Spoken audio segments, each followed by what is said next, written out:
जय हिंद दोस्तों, मैं प्रदीप पाल स्वागत करता हूं आप सभी का आपके पसंदीदा यूट्यूब चैनल 50-50 अथर्व। आज हम लोग पढ़ने वाले क्लास 10th एनसीईआरटी प्रश्नावली 5.1। इस प्रश्नावली का हम लोग पहला क्वेश्चन कर चुके हैं, तो प्रश्न नंबर 2 करने जा रहे हैं। है क्या? दी हुई एपी के प्रथम 4 पद लिखिए, जबकि प्रथम पद ए और सार्वंतर डी निम्न है। यानी हमें यहाँ पे प्रथम पद और सार्वंतर दिया है, तो इसके अगले 4 पद लिखने हैं। अगले 4 पद क्या? प्रथम पद मतलब पहला पद दिया है, तो प्रथम 4 जो निकालना, हमें केवल 3 ही निकालना है। और ये 3 पद निकालते कैसे हैं?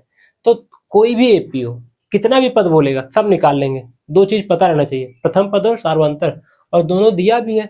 तो शुरू करते हैं कैसे करना है। सबसे पहले वाला देख के आ रहे हैं।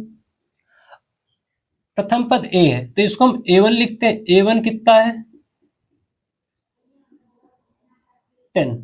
अगर A2 निकालना होगा तो A2 क्या होगा? A1 का प्लस D।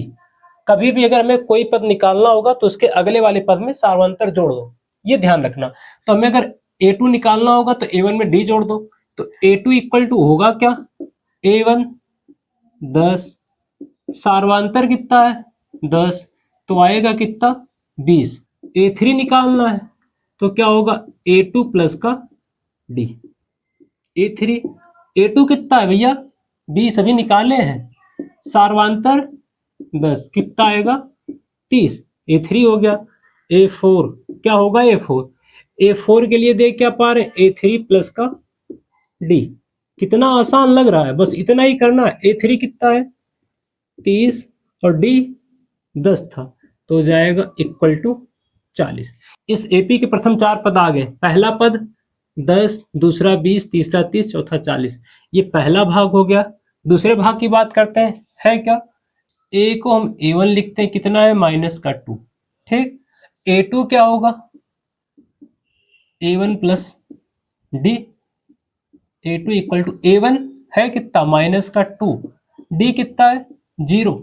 तो भैया 0 अगर जोड़ेंगे कोई फर्क पड़ेगा नहीं, तो इसका जो रिजल्ट बनेगा माइनस का 2 बनेगा। 0 जोड़ो या घटाओ कोई फर्क पड़ता नहीं, तो 0 घटाने या जोड़ने से हमारा -2 ही आ रहा है, वो देख ही रहे।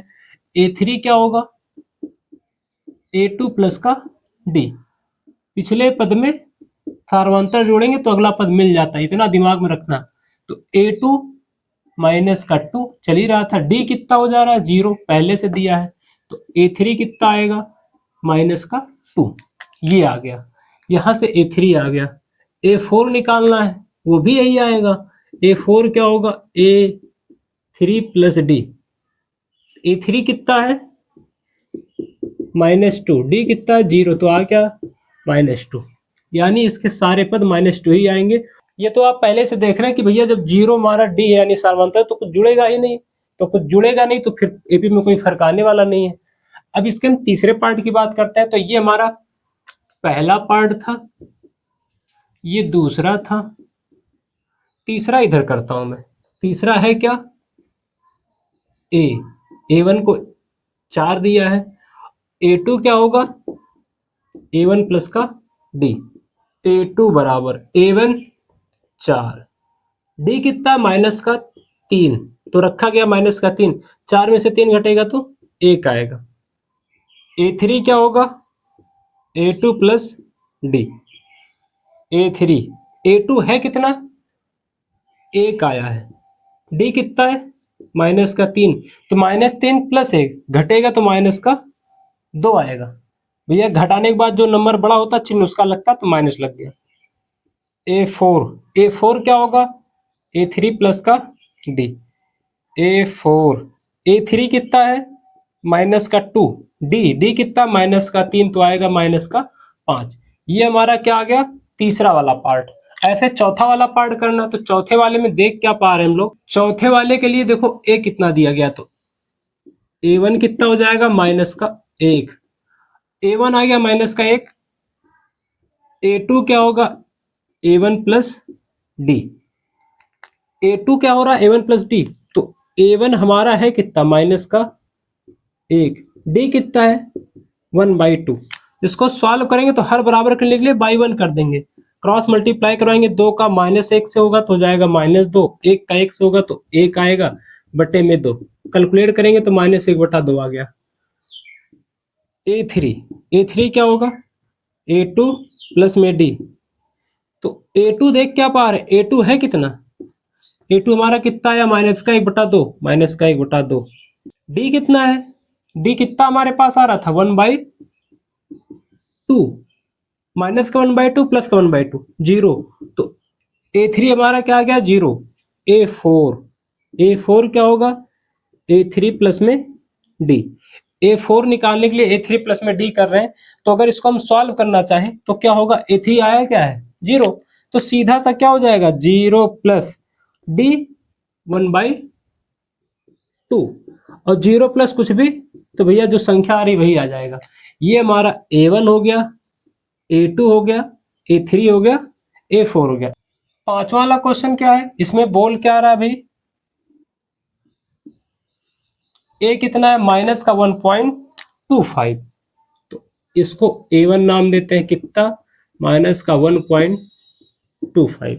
A2 equal to A1 plus D। A1 है कितना -1.25, D कितना था माइनस का 0.25, ये भी माइनस में भी माइनस में तो प्लस हो जाएगा, आएगा क्या इसका रिजल्ट -5 5 10, हासिल 1 2 2 4 1 5, 1 और 0 1 हो जाएगा, और 2 अंक पे दशमलव था, तो ये हमारा आ गया रिजल्ट किसका, A2 का।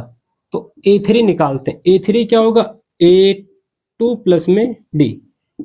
A3 इक्वल टू A2 है कितना -1.5, -1.5 के बाद D कितना आ रहा है माइनस का 0.25, तो -0.25। A3 आएगा कितना, इन दोनों को अगर सॉल्व करेंगे तो इसका जो वैल्यू हो जाएगा, दोनों माइनस में यहाँ भी प्लस हो जाएगा, तो होगा क्या 5 5 और 0 5 हो जाएगा, 7 5 2 7, दशमलव लगाएंगे तो माइनस का 1.75 आ गया। यहाँ पे हम निकाल लेते हैं A4। A4 इक्वल टू क्या होगा A3 प्लस में D। A4 क्या है, A3 कितना है माइनस का 1.75।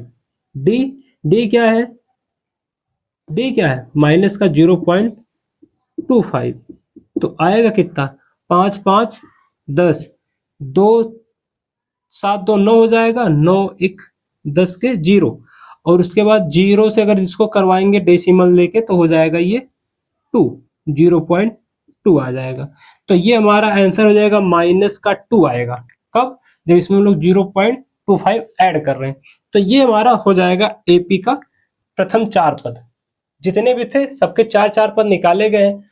ऐसे हमें करना था, अगर 4 के बाद और भी निकालना चाहते तो और भी निकाल सकते हैं क्या, बस 4 के बाद अगर पांचवा पद निकालना होगा तो चौथे पद में D जोड़ो, छठवां पद निकालना होगा तो पांचवें पद में D जोड़ो, ऐसे जोड़ के हम लोग आगे बढ़ते चले जाएंगे। ये हमारा प्रश्न नंबर 2 था। ऐसे हम लोग प्रश्न नंबर 3 करने वाले हैं। प्रश्न नंबर 3, निम्न में से प्रत्येक AP के लिए प्रथम पद तथा सार्वंतर लिखिए। प्रथम पद और सार्वंतर बताना है। प्रथम पद तो बहुत आसान है, पहला पद ही क्या होता है प्रथम पद होता है, तो प्रथम पद हर किसी का हम लोग बिना कुछ कैलकुलेट किए ही बता पाएंगे। सार्वंतर के लिए क्या करते हैं, पिछले पद से उसके पहले वाले पद का अंतर कर दो, सार्वंतर आ जाएगा। कहीं से भी कोई भी पद ले लो, बस समझाने का तरीका देखते हैं क्या है। प्रथम पद क्या होगा, तो इसका प्रथम पद हो जाएगा प्रथम पद, इसको हम लोग A से लिखते हैं तो हो जाएगा 3। D क्या होगा, सार्वंतर को D से लिखते तो होगा क्या A2 माइनस का A1, D आएगा A2। दूसरा पद क्या है 1, A1 क्या हो जाएगा 3, तो हो जाएगा D इक्वल टू 1 में से 3 जाएगा तो माइनस का 2 आएगा, ये सार्वंतर हो गया। बस इतना सा करना था, खत्म। इस पे आते हैं भैया, बेहद आसान है। प्रथम पद यानी A1 है कितना माइनस का 5। अब सार्वंतर निकालना, प्रथम पद मिल गया, सार्वंतर क्या होता है D क्या होता है A2 माइनस का A1, तो D इक्वल टू A2 है कितना माइनस का 1, A1 कितना है माइनस, तो जब भी अगर माइनस दिखे तो भैया ब्रैकेट लगा के रखोगे, एरर नहीं होने वाला, ध्यान रखना। क्या हो जाएगा D equal to -1 minus minus plus, तो D इक्वल टू प्लस का 4, ये ध्यान रखना है। नहीं तो बच्चे लोगों से गड़बड़ी जो होती है वो बता रहा हूँ बहुत आम बहुत नॉर्मल गड़बड़ी होती क्या, माइनस साइन न रख के डायरेक्टली कैलकुलेट करते तो आंसर रॉन्ग आ जाता है, माइनस रख लेंगे तो माइनस माइनस प्लस ब्रैकेट आ गया, जिससे हमारी गलती खत्म हो जा रही है। ये प्रथम पद था, ये सार्वंतर था।